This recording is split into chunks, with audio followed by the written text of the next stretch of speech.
नमस्कार दोस्तों, देखिए मैं आपके लिए दो चरों वाले रैखिक जो समीकरण हैं उनमें आयु वाले जो सवाल हैं वो लेके आया हूं। यहां से आयु वाले सवाल ये जो 10th की क्लास में और रेट में आने वाले हैं। अब देखिए यहां पर ये सॉल्व कैसे करने हैं आयु वाले जो सवाल हैं। सबसे पहले हम बात करते हैं। देखिए सवाल पहला जो क्वेश्चन है वो है आपका, आफ्ताब अपनी पुत्री से कहता है कि 7 वर्ष पूर्व मैं तुमसे 7 गुनी आयु का था, अब से 3 वर्ष पश्चात मैं तुमसे 3 गुनी आयु का रह जाऊंगा। तो इस में यहां पर दोनों की वर्तमान आयु ज्ञात करनी है। तो देखिए सबसे पहले हमें क्या करना है, किसी की भी आयु हमें उनकी दोनों की जो आयु है वर्तमान आयु मान लेना है। माना आफ्ताब की जो वर्तमान आयु है वो हमने x मान ली। क्या मान ली? x वर्ष आफ्ताब की आयु है, और उसकी पुत्री की जो आयु है वो हमने y वर्ष मान ली। तो यहां पर सबसे पहले तो जिसकी आयु के बारे में बात करता है उन दोनों की आयु आपको x और y मान लेनी है। इसके बाद हम क्या करते हैं, देखिए एक पश्चात और पूर्व शब्द जब आता है, जैसे मान के चलो आपकी वर्तमान आयु 10 वर्ष है और बात करता है 10 वर्ष आपकी वर्तमान आयु है और बात कर रहा है वो 3 वर्ष पश्चात। पश्चात का मतलब बाद हो गया, यानी पश्चात या बाद शब्द आता है तो आपको प्लस करना है। यानी पश्चात और बाद शब्द के लिए दोस्तों आपको क्या करना है?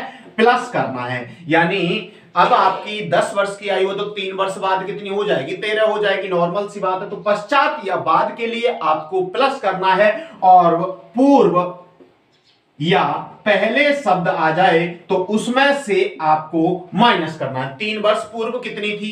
आज 10 वर्ष की आयु है तो 3 वर्ष पहले 7 थी। तो यहां पर आपको ये दो शब्दों पर विशेष ध्यान देना है कि पश्चात या पूर्व। तो पश्चात के लिए अपन को प्लस करना है और बाद के लिए प्लस करना है। इसके बाद पूर्व और पहले यदि शब्द आ जाए तो उसके लिए माइनस करना है। तो सबसे पहले देखिए इनके समीकरण आपको बनाना आना चाहिए। हो सकता है आपके समीकरण ही इसके बारे में पूछ लेता है। तो समीकरण इसके बारे में पूछ लेता है तो देखिए सबसे पहले हम आफ्ताब की आयु x वर्ष मान ली और उसकी पुत्री की आयु y वर्ष मान ली। तो इस तरीके से हम यहां पर दोनों की आयु को लिख देंगे। फिर सवाल को पढ़ते हैं कि आफ्ताब अपनी पुत्री से क्या कहता है कि 7 वर्ष पूर्व। अब देखो पूर्व शब्द आ गया तो यहां पर 7 वर्ष पूर्व, तो 7 वर्ष पूर्व दोनों में से माइनस कर देना है 7। पूर्व शब्द जब आ जाए, पहले की आयु है तो दोनों में से क्या कर देंगे? माइनस कर देंगे। तो दोनों की आयु को यहां से माइनस 7 कर देंगे। 7 वर्ष पूर्व है तो दोनों की आयु को माइनस कर देंगे, और 7 वर्ष बाद है या पश्चात है तो दोनों की आयु में प्लस कर देंगे। तो यहां पर ये लाइन हो गई आपकी 7 वर्ष पूर्व। फिर कहता है कि मैं तुमसे 7 गुनी आयु का था। कौन कहता है? आफ्ताब कहता है कि मैं तुमसे 7 गुनी आयु का था।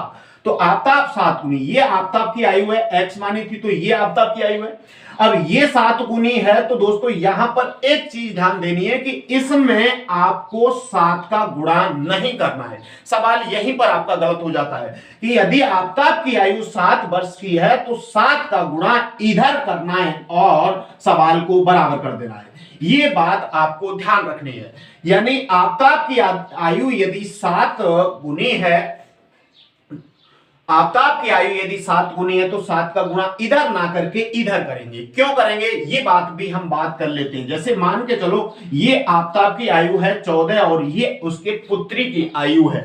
अब सवाल कह रहा है कि आफ्ताब की जो आयु है, आफ्ताब की आयु क्या कह रहा है आफ्ताब? मैं तुमसे 7 गुनी आयु का हूं।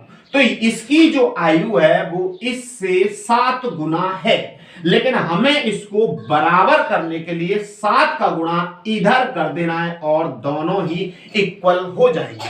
तो ये बात आपको ध्यान रखनी है। यदि इसमें गुणा करने की कहता है तो इधर करना है, और इधर गुणा करने की कहता है तो इधर गुणा करना है। ये बात दोस्तों ध्यान रखनी है सवाल में, बस यही एक समझने की बात है।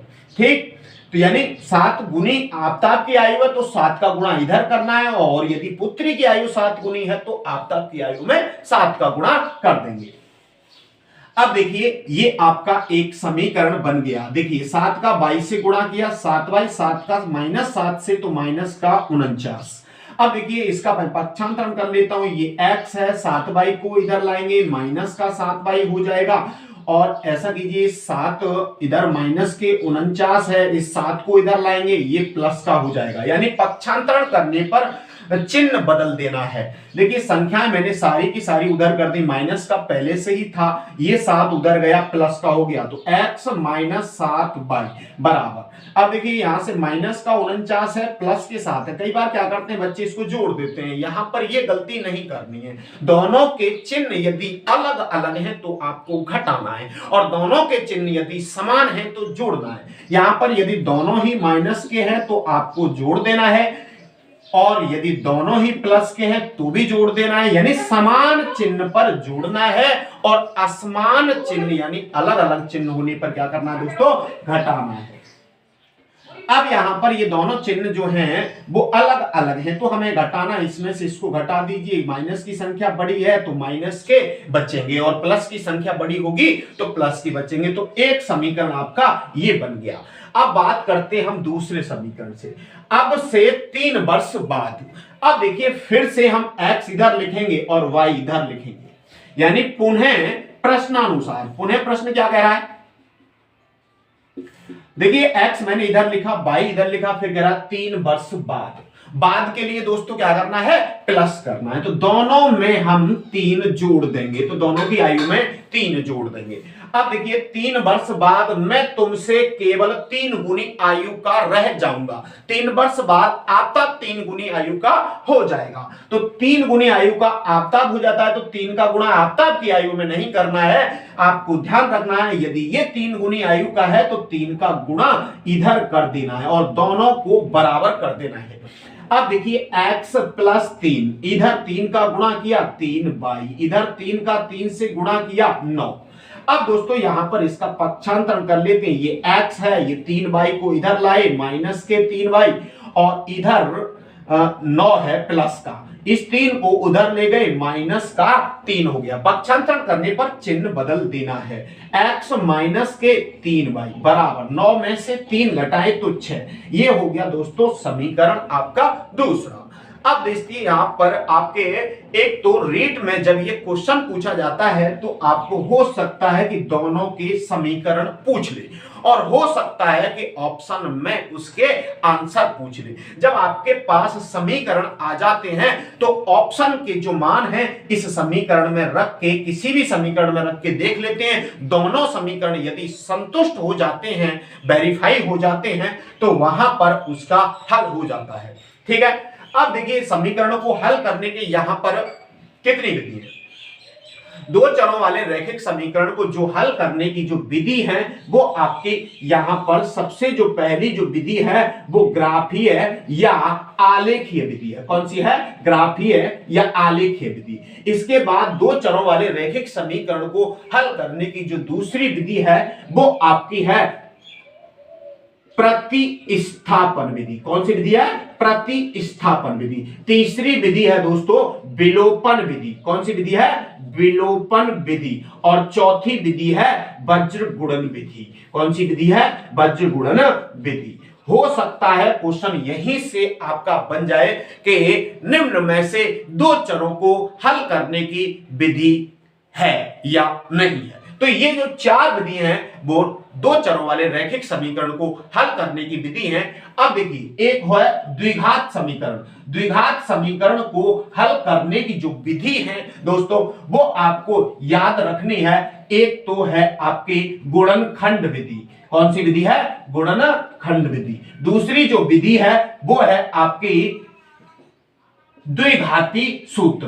कौन सी है, द्विघाती सूत्र या श्रीधराचार्य मेथड, श्रीधराचार्य विधि।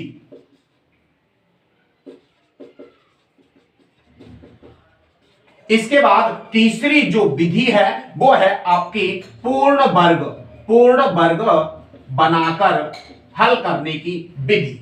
यानी 3 विधि तो द्विघात समीकरण हल करने की है और 4 विधि है आपकी 2 चरों वाले रैखिक समीकरण को हल करने की। अब वहां पर क्वेश्चन पूछेगा तीन इसमें से दे देगा, एक इसमें से दे देगा और कहेगा निम्न में से द्विघात समीकरण हल करने की विधि नहीं है, या निम्न में से दो चरों वाले रैखिक समीकरण हल करने की विधि नहीं है। तो ये आपको ध्यान रखना है कि द्विघात समीकरण हल करने की तीन विधि हैं, गुणनखंड विधि, द्विघाती सूत्र या श्रीधराचार्य मेथड, और तीसरी है पूर्ण वर्ग बनाकर हल करने की विधि। यहां पर हम बात करते हैं, ये है आपके द्विघात दो चरों वाले रैखिक समीकरण हल करने की विधि, ग्राफीय या आलेखीय विधि, दूसरी है प्रतिस्थापन विधि, तीसरी है आपकी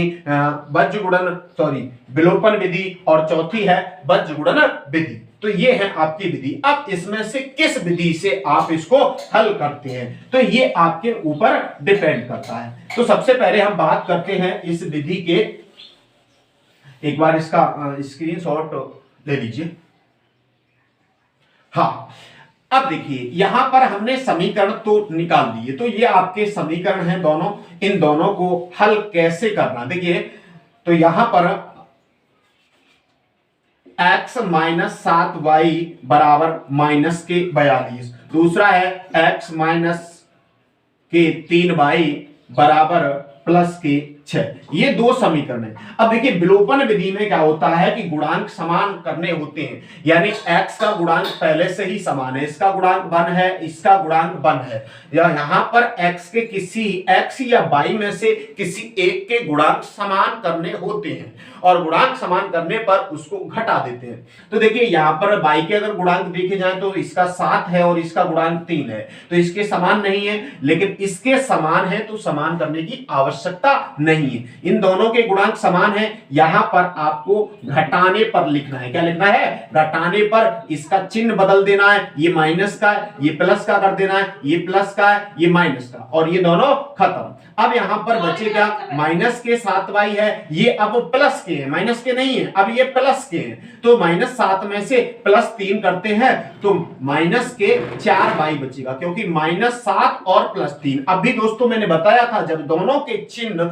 अलग अलग होते हैं तो घटाना है, और बचेगा किसका? जो बड़ी संख्या यदि माइनस की है तो माइनस में बचेगा, बड़ी संख्या यदि प्लस की है तो प्लस में बचेगा। अब देखिए माइनस के 42 और माइनस के 6, अब ये प्लस के नहीं रहे, माइनस के रहे, तो माइनस के 48 हो गए। तो देखिए माइनस से माइनस खत्म, y बराबर 48, और इस 4 का इसमें भाग दे दीजिए, 4 एकम 4 और 4 दूनी 8, ये आपकी y का मान आ गया। y किसकी आयु थी? y मानी थी हमने उसकी पुत्री की आयु। अब बात करते हैं इस y का जो मान है, y का मान समीकरण 1 या 2 किसी में भी रख दीजिए, वही किसी से में रख सकते हैं, ऐसा कुछ नहीं है कि 1 में रखें या 2 में रखें। तो हम यहां पर समीकरण 2 में रखने पर, तो x माइनस 3 y के स्थान पे 12 बराबर 6, तो यहां पर x 12 दिया 36 बराबर 6। 36 का पक्षांतरण कर दीजिए, 36 का पक्षांतरण करेंगे प्लस का हो जाएगा, और 36 और 6 कितना होता है दोस्तों? 42। तो ये आपकी x हमने आपताप की आयु मानी थी, तो ये आपके आपताप की आयु हो गई। तो इस तरीके से हमें इन सवालों को सॉल्व करना है। यहां पर ये जो विधि है वो प्रतिस्थापन विधि है। कौन सी विधि है? प्रतिस्थापन विधि। इसी प्रकार देखिए अगला जो सवाल है,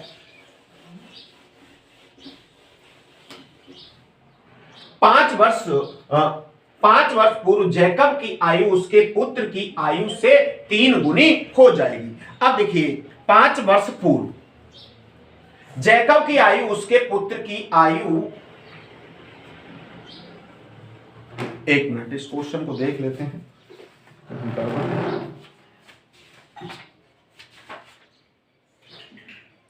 5 वर्ष बाद जैकब की आयु है, ये 5 वर्ष बाद है, 5 वर्ष बाद जैकब की आयु। अब देखिए सबसे पहले हम यहां पर एक तो जैकब की आयु मान लेते हैं, तो जैकब की आयु हमने x मान ली, उसके पुत्र की आयु, तो जैकब के पुत्र की आयु हमने y मान ली। अब दोस्तों यहां पर लिखना है आपको प्रश्नानुसार इसकी आयु x और इसकी y, यानी ये तो जैकब की है, ये उसके पुत्र की आयु है। सवाल को अब पढ़ते हैं। 5 वर्ष बाद, 5 वर्ष बाद। तो दोनों में दोस्तों बाद शब्द आ गया, प्लस कर देना है 5 और दोनों में बाद के लिए 5 प्लस कर दिया। उसके बाद जैकब की आयु उसके पुत्र की आयु से 3 गुनी हो जाएगी। 3 गुनी हो जाएगी किसकी आयु? जैकब की आयु। किसकी आयु हो रही है 3 गुनी? जैकब की आयु। दोस्तों यहीं पर आपको ध्यान रखना है कि जैकब की आयु यदि 3 गुनी है तो उसके पुत्र की आयु में 3 का गुणा कर देना है। यदि आपने जैकब की आयु में ही 3 का गुणा किया तो सवाल आपका गलत हो जाएगा। ठीक, तो x प्लस 5 बराबर 3 का 22 से गुणा किया, 3/3 का 5 से किया 15। अब देखिए इसका पक्षांतरण इधर कर लीजिए, माइनस के 3/, इस 5 को उधर भेज दीजिए, माइनस के 5। तो x माइनस 3/, बराबर 15 में से 5 घटा दीजिए, ये आपका हो गया समीकरण 1। इसके बाद बात करते हैं समीकरण 2 की। 5 वर्ष पूर्व, 5 वर्ष पूर्व, सबसे पहले आपको x इधर लिखना है, y इधर लिखना है। पूर्व शब्द यदि आ गया तो माइनस करना है। 5 वर्ष पूर्व है तो 5 वर्ष दोनों में से माइनस कर देनी है। 5 वर्ष पूर्व जैकब की आयु उसके पुत्र की आयु की 7 गुनी हो जाएगी। कितनी गुनी हो रही है? 7 गुनी हो रही है। पुत्र की आयु, किसकी आयु 7 गुनी हो रही है? 5 वर्ष पूर्व जैकब की आयु उसके पुत्र की आयु की 7 गुनी, यानी पुत्र की आयु से 7 गुनी थी जैकब की आयु। तो जैकब की आयु 7 गुनी थी तो जैकब की आयु में 7 का गुणा नहीं करना है। ये बात आपको याद रखनी है। आपको गुणा करना है दूसरी तरफ। यदि इसकी आयु 7 गुनी है तो इसमें गुणा करेंगे और ये 7 गुनी है तो इसमें गुणा करेंगे। x माइनस 5, 7 का 22 से गुणा किया, 7/7 का 5 से 35। पक्षांतरण कर लीजिए, इस 7y को इधर ले आइए, माइनस का हो जाएगा, इधर माइनस का 35 है, 5 को उधर ले जाएंगे, प्लस का हो जाएगा। x माइनस 7y बराबर, अब देखो दोस्तों फिर से मैं यहां फिर बताना चाहता हूं, माइनस 35 प्लस 5 कितना होता है? आप यहां पर गड़बड़ कर देंगे, यानी 40 कर देंगे, ये गलत है। जबकि कितना होता है? माइनस के 30 होगा। ये आपको ध्यान रखना है कि माइनस 35 प्लस आप जोड़ है तो जोड़ दीजिए, 40 हो जाएगा, गलत है। ठीक है, ये यहां पर विशेष ध्यान रखना है। जब मैंने बताया आपको दोनों के चिन्ह अलग अलग हैं तो घटाव करना है। क्या करना है? घटाना है। माइनस है, ये प्लस है, तो दोनों को घटा दीजिए। अब घटाएंगे किस में से? बड़ी संख्या में से। बड़ी संख्या यदि माइनस की है तो माइनस का बचेगा और बड़ी संख्या प्लस की है तो प्लस का बचेगा। तो यहां पर ये हो गया आपका समीकरण 2। अब दोनों समीकरणों को हम हल कर लेते हैं। देखिए दूसरा समीकरण आपके पास है, पहला इसके नीचे लिख देता हूं ये, और दोनों को विलोपन विधि से हल कर दीजिए। देखिए x के गुणांक पहले से ही समान है तो दोनों को यहां पर मैं लिखूंगा घटाने पर इसका चिन्ह माइनस, इसका प्लस और इसका माइनस। अब देखो ये कट गया, एक प्लस का एक माइनस का, खत्म। यहां माइनस के 7 और प्लस के 3, -7 प्लस 3। दोस्तों वही बात आ गई, यहां पर दोनों के चिन्ह अलग अलग। घटाव होगा तो बड़ी संख्या में से घटाएंगे तो माइनस के 4y बचेंगे। अब दोस्तों ये माइनस का, अब ये भी माइनस का है तो माइनस और माइनस जब चिन्ह समान होते हैं तो जोड़ देना है। माइनस माइनस प्लस नहीं करना है, गुणा करने पर प्लस होता है, जोड़ने पर प्लस नहीं होता है। माइनस से माइनस काट दीजिए, y का मान इस 40 में इस 4 का भाग दे दीजिए तो y का मान कितना आ गया? 10 आ गया। तो ये y किसकी आयु थी? उसके पुत्र की आयु थी। तो यहां पर जो y का मान है ये आप समीकरण 1 में रख दो या 2 में रख दो। तो यहां पर देखिए y का मान समीकरण 1 में रख दो, तो समीकरण 1 में रखेंगे y का मान, तो देखिए ये समीकरण 1 है। तो x माइनस 3 और y की जो वैल्यू है वो आपकी 10 है, बराबर 10। अब देखिए x माइनस 10 का से गुणा कर दीजिए 30 बराबर 10, इसका पक्षांतरण कर दीजिए 10 प्लस के 30, तो कितना हो गया दोस्तों? 40 वर्ष। ये किसकी आयु आई थी? x हमने जिसकी आयु मानी थी यानी जैकब की आयु मानी थी, तो जैकब की आयु 40 वर्ष और उसके पुत्र की जो आयु है वो आपकी 10 वर्ष होगी। तो यहां पर ये आपके आयु वाले सवाल थे जो दो चरों वाले रैखिक समीकरण थे।